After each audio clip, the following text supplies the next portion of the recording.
नमस्कार। रंग तरंग में आपका स्वागत है। मैं हूं रेशमा आपके साथ। और जैसा कि आप जानते ही हैं कि हम हमेशा से अपनी परंपराओं की बात करते हैं, कार्यक्रम रंग तरंग में अपनी संस्कृति को समेटने की कोशिश करते हैं।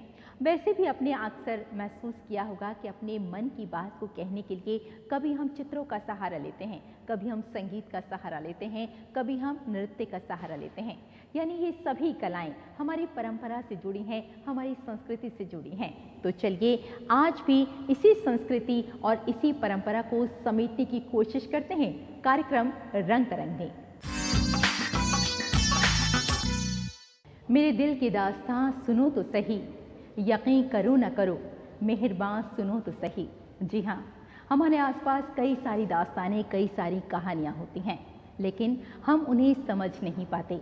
अगर हम किसी पुराने खंडर में जाएं या फिर किसी पुरानी इमारत में जाएं तो सभी इमारतें अपनी दास्तान खुद ही बयान करती हैं। एक ऐसा ही खूबसूरत प्रोग्राम हुआ दिल्ली के इंडिया हैबिटेट सेंटर में, जहां नवीना जाफा ने बहुत खूबसूरत तरीके से दास्तानों को बयान किया, इन्हीं खंडरों की, इन्हीं इमारतों की। और साथ में किस्सा गोई के कार्यक्रम ने सभी दर्शकों को अपनी ओर खींचा। तो कैसा रहा ये कार्यक्रम, आइए देखते हैं।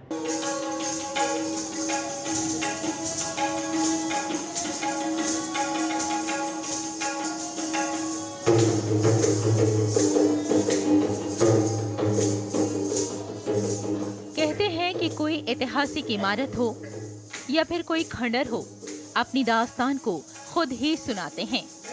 कभी किसी पुराने खंडर या पुरानी इमारत के पास बैठें तो लगता है कि हर दीवार, हर ईंट अपने समय की दास्तान को सुनाना चाहती है।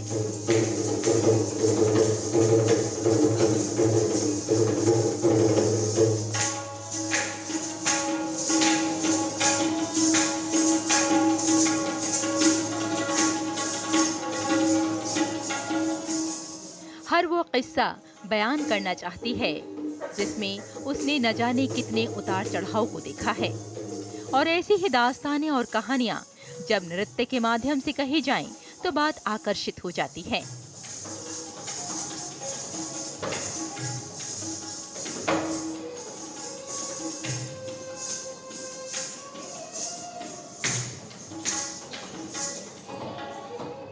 एक ऐसा ही दिलकश कार्यक्रम विस्परिंग रूइंस का आयोजन किया गया दिल्ली के श्री फोर्ट इंस्टीट्यूशनल एरिया में। और नृत्यांगना नवीना जाफा ने जब अपनी कला को दास्तानों के साथ मंच पर प्रस्तुत किया तो सभी अवाक रह गए।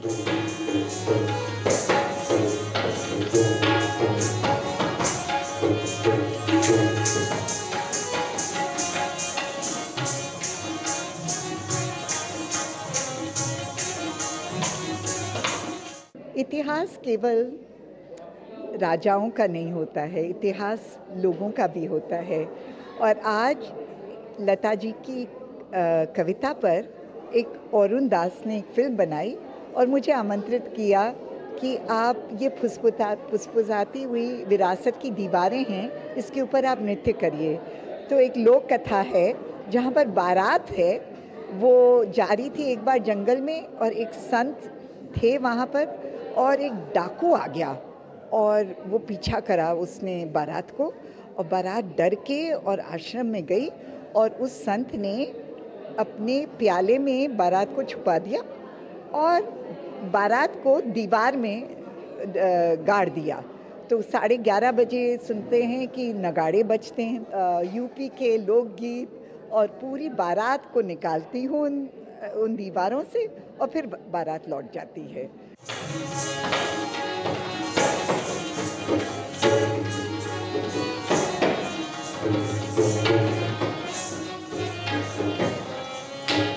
भारतीय फिल्मी जगत भी बेहद शानदार है।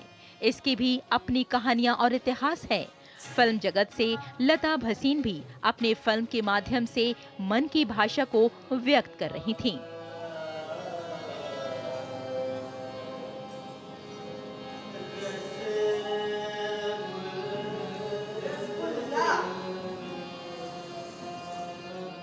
कि एथॉट की हिस्ट्री क्या है इसकी। सब तो big scholars they show videos on the big monuments कैसे बनाया, किसने बनाया, लेकिन किसी ने अपने वो दिल की बात नहीं बताई कि वहाँ पर जो लोग रहते थे उनका क्या हुआ, एम्परर्स, द वॉरियर्स। तो मैं एक बार गई अंदर और मैंने ऐसी दीवारों को छुआ कि तुम लोग क्या करते थे यहाँ पे। दीवार छूकर मुझे अचानक कुछ महसूस हुआ कि इनके बारे में कुछ लिखना चाहिए जो यहाँ रह रहे थे। Because they were there the monuments were built. Candles are lit, moths make a beeline for the light, scorching their wings, fluttering. कहते हैं कि एक समय था जब कहानियां और किस्से कहना एक प्रसिद्ध कला थी, यानी कहानियां भी हमारी परंपरा का हिस्सा हैं और इसी कला को आज आगे बढ़ा रहे हैं अरुण दास। इस कार्यक्रम में इनकी कला ने एक अलग ही समा बांध दिया।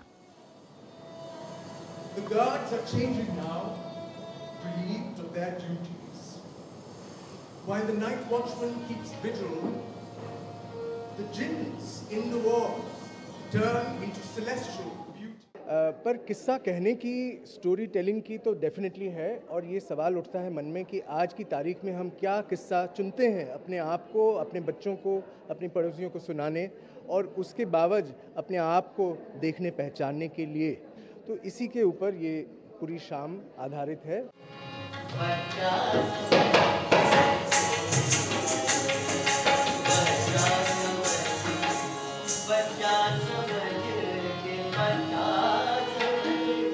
दिल्ली जो एक शहर है, इसकी परंपरा और संस्कृति पर न जाने कितना लिखा जा चुका है। इसी दिल्ली शहर के कुछ अनछुए पहलुओं को कहानी का रूप दिया गया। दर्शक बहुत रुचि के साथ दिल्ली की दास्तां सुन रहे थे।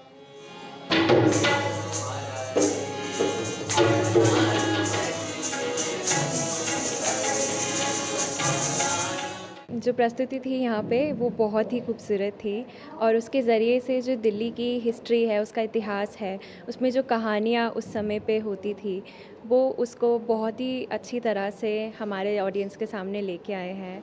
और नवीना मैम अकेले ही परफॉर्म कर रही थी अपने डांस के ज़रिए, बट ऐसा लग ही नहीं रहा था कि वो अकेली होंगी स्टेज पे। और ऐसा लग रहा था कि उस समय पे जो भी कलाकार, ऐसे उस समय के लोग जो वहाँ पे लाइफ जीते होंगे, मस्ती करते होंगे, नाच करते होंगे, डरते होंगे, उनके हर एक भाव, हर चीज़ हम महसूस कर पाए आज के समय पे।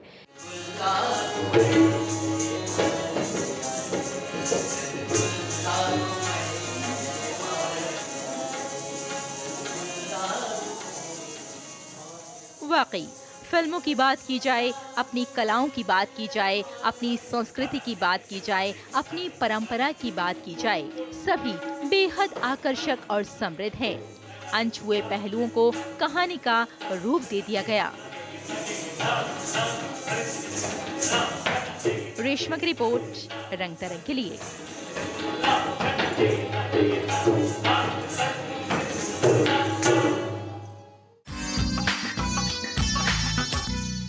कैंचियां हमें उड़ने से भला क्या खाक रोकेंगी, हम परों से नहीं हौसलों से उड़ा करते हैं। जी हाँ, उड़ान द फ्लाइट, ये उड़ान है कलाकारों की, ये उड़ान है कला की, ये उड़ान है कलाकारों की अभिव्यक्ति की। बेशक यही अभिव्यक्ति, यही उड़ान हमें नजर आई एक ऐसे मंच पर जहां दिग्गज कलाकार अपनी प्रस्तुतियां दे रहे थे। तो क्या है उड़ान द फ्लाइट, किस तरह से दर्शकों को अपनी ओर खींच रहा था, आइए जान लेते हैं।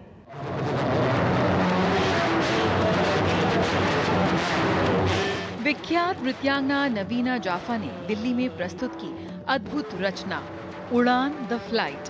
ये केवल एक मंचन नहीं था, ये एक कालजयी कहानी थी जिसे मंच पर प्रस्तुत किया गया।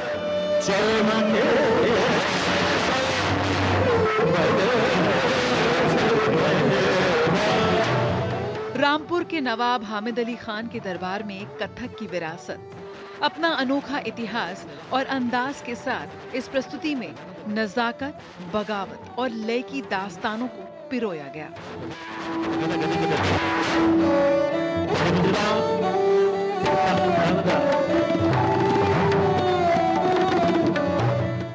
उड़ान यानी कि द फ्लाइट अंग्रेज़ी में, इसके पीछे जो सोच है वो ऐसे इतिहास को हम याद करते हैं 20वीं सदी में जब भातखंडे जी, पलुस्कर जी, ये सब राष्ट्रीय उसमें जो हम लोग अंग्रेज़ों के ख़िलाफ़ हम लोग लड़ रहे थे, तो उसमें संस्कृति का भी आया एक हिस्सा। मेरे गुरु पंडित बिरजू महाराज जी के पिता अच्छन महाराज जी नवाब हामिद अली जी के यहाँ 20 साल से काम कर रहे थे, और वो जो सांस्कृतिक राष्ट्रवाद चला उसमें उन्होंने कितनी चीज़ें कथक में जोड़ी। और हमारे जो गुरु थे पंडित बिरजू महाराज जी, वो 8 बरस की उम्र तक वहीं रामपुर में रहे। तो जो उनकी सारी आधारशिला बनी शिक्षा की, वो रामपुर में बनी। तो आज जो हम कथक देखते हैं, महाराज जी का जो खेल है, लय का काटना या ठुमरी का गाना, क्योंकि रामपुर सहसवान घराना भी हुआ है रोहिलखंड में, और साथ साथ रहस्यवाद, कृष्ण भक्ति और सूफियों का एक मेल रहा है। हम ये नहीं भूल सकते चारों ध्रुपद की वाणियाँ, क्योंकि तानसेन की बेटी सरस्वती, उनके सारे बच्चे यहाँ आकर उन्होंने ध्रुपद की वाणियाँ विस्तार करी थी। फतेह सिंह गंगानी की शानदार तबला संगत। इसको थोड़ा तालीम की जरूरत है। हमने अपने कानों से सुना है कि सुर कट रहे थे उनके। उस्ताद वजीर खान साहब के पास भेजिए उन्हें। उनके जैसा कान तो हमें नहीं लगता कि हमारी पूरी रियासत में किसी के पास है। सुधीर रिखारी की दमदार किस्सा गोई। यहाँ आ रहे थे तो अचानक बीच में हमें बोलते हैं, अरे रुकिए रुकिए रुकिए नवाब साहब, रुकिए रुकिए। और अरजीत मुखर्जी के नेतृत्व में आर्टिस्ट एसोसिएशन ऑफ इंडिया की रचनात्मक टीम के साथ उड़ान की प्रस्तुति यादगार रही।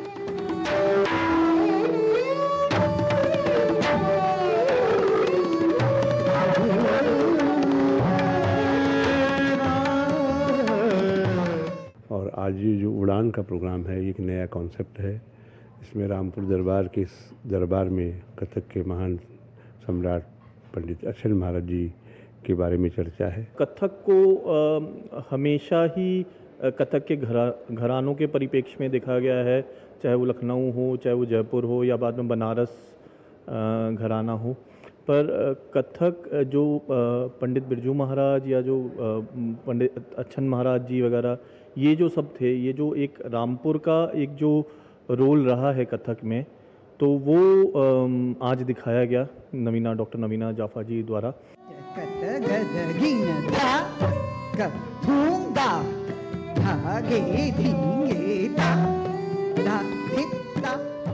कलाकारों की भावपूर्ण प्रस्तुति ने दर्शकों को अद्भुत अनुभव प्रदान किया। कला अभिव्यक्ति का सबसे सशक्त माध्यम है और ये उड़ान थी कथक की। सुकून और खूबसूरती की राह, नरमी और लताफत में बसी रक्स फिजा की।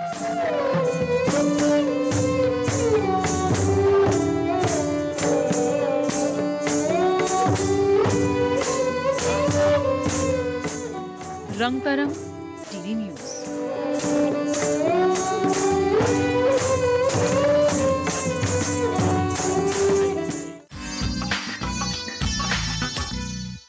रंग बातें करें और बातों से खुशबू आए। जी हाँ, कहते हैं कि तमाम रंग प्रकृति के एक महिला के अंदर होते हैं, और जब एक चित्रकार महिला रंगों से बात करती है तो सारे ही रंग कैनवस पर उतारने की कोशिश करती है, चाहे वो जीवन के रंग क्यों ना हो, चाहे वो रंग उसके अपने क्यों ना हो। बेशक एक ऐसी ही चित्रकार हैं नीलांशु बाला सासमल, जो बात करती हैं रंगों से और जीवन के तमाम उतार चढ़ाव को कैनवस पर उतारने का हुनर जानती हैं। एक ऐसी ही आपको चित्र प्रदर्शनी में लिए चलते हैं जहां सासमल जी ने अपने तमाम रंग कैनवस पर उतार दिए।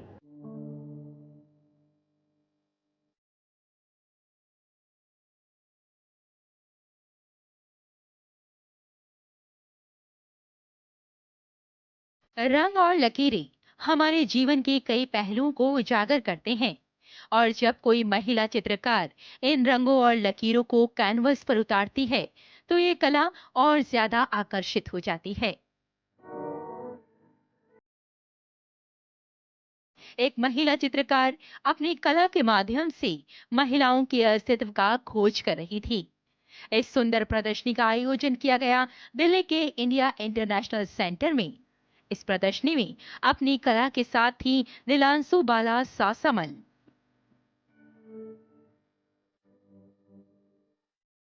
कहा जाता है कि नारी की भावनाओं को व्यक्त करने के लिए रंग अपनी शानदार भूमिका निभाते हैं और नीलांशु बाला सासमल अपने आप को ही तलाश कर रही थी इन्हीं रंगों में। कहीं वो अपने बचपन को जीती नजर आती हैं, तो कहीं युवा मन को तितलियों के पीछे भागता हुआ दिखाती हैं। मेरा काम जो है महिला को लेके रिलेटेड है, क्योंकि मैं खुद महिला हूँ, तो महिला के बाद में ज़्यादा बोल सकती हूँ, इसीलिए मेरा सारे चित्रों में मैं उन्हीं के ऊपर रखी हूँ। तो शुरुआत से मतलब बच्चे मतलब मेरी जो बचपन है उसी से लेके आज तक का मेरा जो सफ़र है उसी के ऊपर मेरा पेंटिंग मैंने किया है। कई बार वो कैनवस पे धागे सी के एक दिल बना देती हैं, बिंदी बना देती हैं। कहीं पे वो शंख और कोड़ियाँ चिपका के बिंदी बनाती है, और फिर वो वुमेंस के फिगर में भी एक महिलाओं को ही वो ज़्यादातर पेंट करती है। प्रदर्शनी में हर कैनवस पर अलग अलग रंग बिखरे हुए थे जो जीवन की कहानी सुना रहे थे। कहीं कहीं चित्रकार पुराने कपड़ों और रंग बिरंगे धागों से भी जीवन की गुत्थी सुलझाने की कोशिश करती हुई नजर आ रही थी।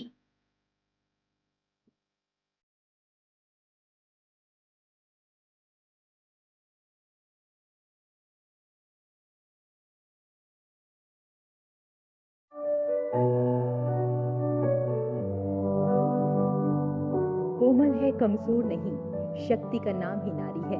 बेशक एक नारी के अंदर, एक महिला के अंदर कितनी महिलाएं हो सकती हैं, ये बात ये चित्र बता रहे हैं, क्योंकि ये चित्र हमें बताते हैं कि एक महिला बचपन से लेकर अपने ख्वाबों को बुनती है, अपने जीवन में न जाने कितने रंगों को उतारती है, और एक चित्रकार अगर महिला है तो ये बात बहुत अच्छी तरह से जानती है और ये समझा सकती है कि इन चित्रों के माध्यम से अपने अंदर जो उसका एक कला है, उसके अंदर की जो एक सोच है, उसे किस तरह से रंगों के माध्यम से, धागों के माध्यम से एक कैनवस पर उतारा जा सकता है। मैं रेशमा, कैमरामैन अरमान के साथ।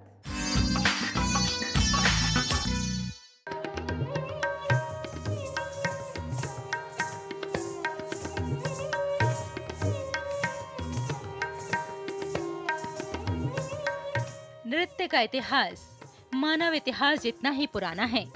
समय बदला, समय के साथ साथ कलाओं में भी बदलाव किए गए, लेकिन नृत्य हमेशा से आम जन को अपनी ओर आकर्षित करता रहा है।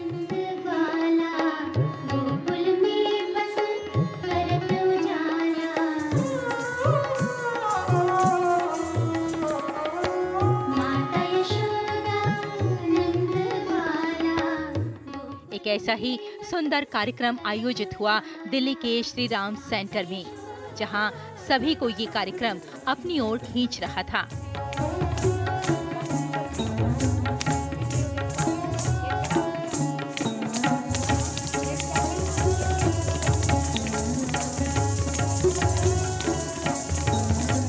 इस कार्यक्रम में ताल, लय, भक्ति और कला की अनोखी छटा बिखरी जब आमद डांस सेंटर ने भव्य सांस्कृतिक कार्यक्रम अंतरंग का आयोजन किया।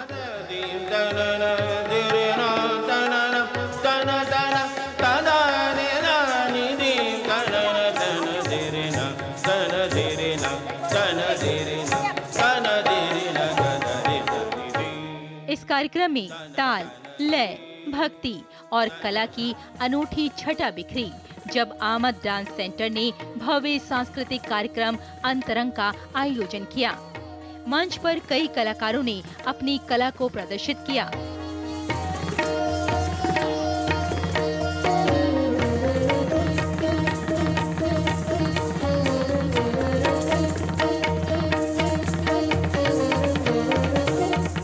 कई वरिष्ठ कलाकारों और युवा प्रतिभाओं ने मंच साझा कर एक मनमोहक संध्या में सभी को अपनी ओर आकर्षित किया।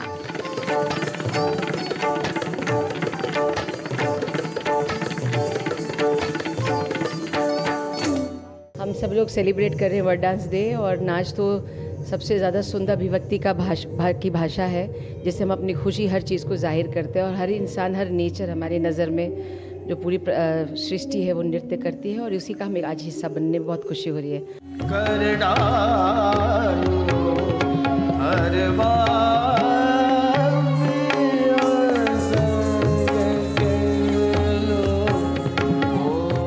कथक सम्राट पद्म विभूषण पंडित बिरजू महाराज की पौत्रियों ने अपने अद्भुत प्रदर्शन से समारोह में 4 चांद लगा दिए। इनके नृत्य में लखनऊ घराने की समृद्ध परंपरा की झलक देखने को मिली।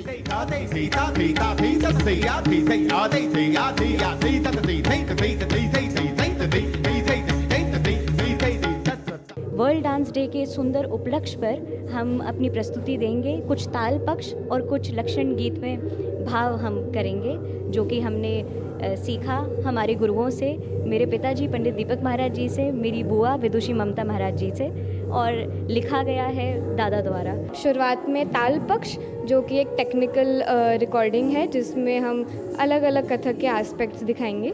उसके बाद हम प्रस्तुत करेंगे भ्रिकुटी, जो कि एक बहुत ही सुंदर कॉम्पोजिशन है, जो कि लिखी गई है दादा के द्वारा।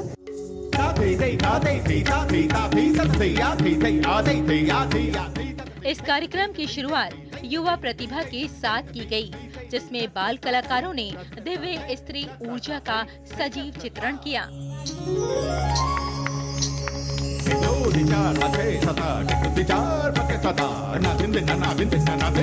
कई कलाकारों ने मंच पर शास्त्रीय परिपक्वता और रचनात्मकता का अद्भुत संगम दिखाया।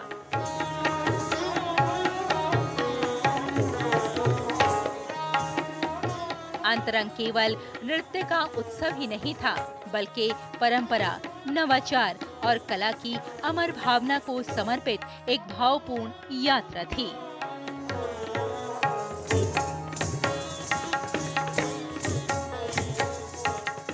रेशमा की रिपोर्ट, रंग तरंग के लिए डीडी न्यूज।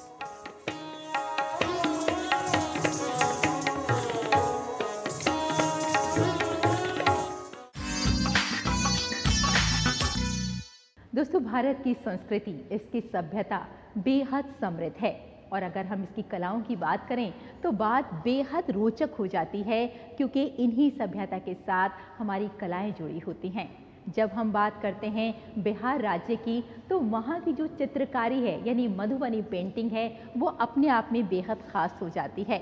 और उसकी एक और वजह है, और वो ये कि इससे महिलाएं बहुत जुड़ी होती हैं। महिलाएं जीवन के सारे ही रंग कैनवस पर उतार देती हैं। अलग अलग किस तरह से जीवन के जो रंग हैं, उनको किस तरह से रंग दिए जा सकते हैं, ये महिलाएं बखूबी जानती हैं। तो आइए मधुबनी पेंटिंग के बारे में जानते हैं, यानी जीवन के रंग मधुबनी पेंटिंग के संग।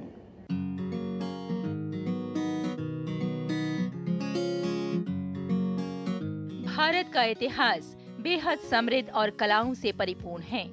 बिना इसकी कलाओं से भारत की संस्कृति की कल्पना की ही नहीं जा सकती। भारतीय संस्कृति की इसी प्राचीन और अनोखी कलाओं में से एक है मधुबनी आर्ट। बिहार और मिथिलांचल की पहचान है मधुबनी पेंटिंग। एक समय ऐसा भी था जब इस कला को सिर्फ घर की दीवारों तक पाया जाता था। कच्चे मकानों पर महिलाएं मधुबनी पेंटिंग किया करती थीं। लेकिन जैसे जैसे समय बदला, वैसे वैसे ये कला कच्ची दीवारों से बड़े कैनवस पर उतर आई। मधुबनी पेंटिंग, जिसके बारे में जब हम बात करते हैं तब हमें पता चलता है कि ये पेंटिंग हमारी प्रकृति से जुड़ी हुई है, जीवन से जुड़ी हुई है। जीवन का हर रंग मधुबनी पेंटिंग में नजर आता है। ये चित्रकला मुख्य रूप से महिलाओं द्वारा बनाई जाती है और इसमें प्राकृतिक रंगों का उपयोग किया जाता है। इस कला में खास तौर पर देवी देवताओं की तस्वीरें, प्राकृतिक नजारे जैसे सूर्य और चंद्रमा, पेड़ पौधे और तुलसी विवाह या फिर राम सीता का विवाह, ये दृश्य देखने को मिलते हैं। आज चित्रकार महिलाओं को केंद्र की ओर से एक बड़ा मंच प्रदान किया जा रहा है, जिससे वे निरंतर सशक्तिकरण की ओर बढ़ रही हैं। मधुबनी पेंटिंग जो है वो पारंपरिक बनता है, ट्रेडिशनल पेंटिंग है जो महिलाएं बनाती हैं। नरेंद्र मोदी जो सक्षम प्रधानमंत्री हैं हमारे देश के, वो महिलाओं के लिए बहुत सारा काम कर रहे हैं। उन्होंने कोरोना के टाइम में भी विपदा में आपदा अवसर करके काम दिया, जिनमें महिलाएं बहुत काम की। मैं भी बनाई, हजारों मास्क पेंटिंग की। इसी कला को आगे बढ़ा रही हैं दिल्ली में चित्रकार मनीषा झा। आज कई महिलाओं को न सिर्फ इस कला को सिखा रही हैं, बल्कि उनको रोजगार भी मुहैया करा रही हैं। केंद्र की भूमिका तो बहुत बड़ी है। अगर केंद्र ना हो तो ये आर्ट भी नहीं होगा, बिकॉज इसका जो अगर आप शुरू से सोचे तो सरकार ने इसको बढ़ाया, और अभी भी सरकार बहुत बड़े स्केल पे महिलाओं को इससे रोज़गार मिल रहा है। तो महिलाओं ने ही बनाया है, उनका विकास भी महिलाओं के द्वारा ही हुआ है, और 9 पद्मश्री है मिथिला पेंटिंग में, which is a record.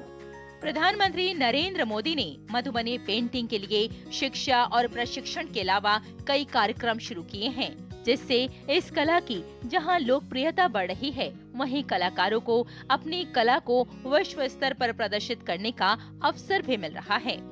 Reshma की रिपोर्ट, डीडी न्यूज। तो दोस्तों, ये था हमारा आज का कार्यक्रम रंग तरंग। आशा करती हूँ कि आपको बेहद पसंद आया होगा। फिलहाल हमें यही अनुमति दें। नमस्कार।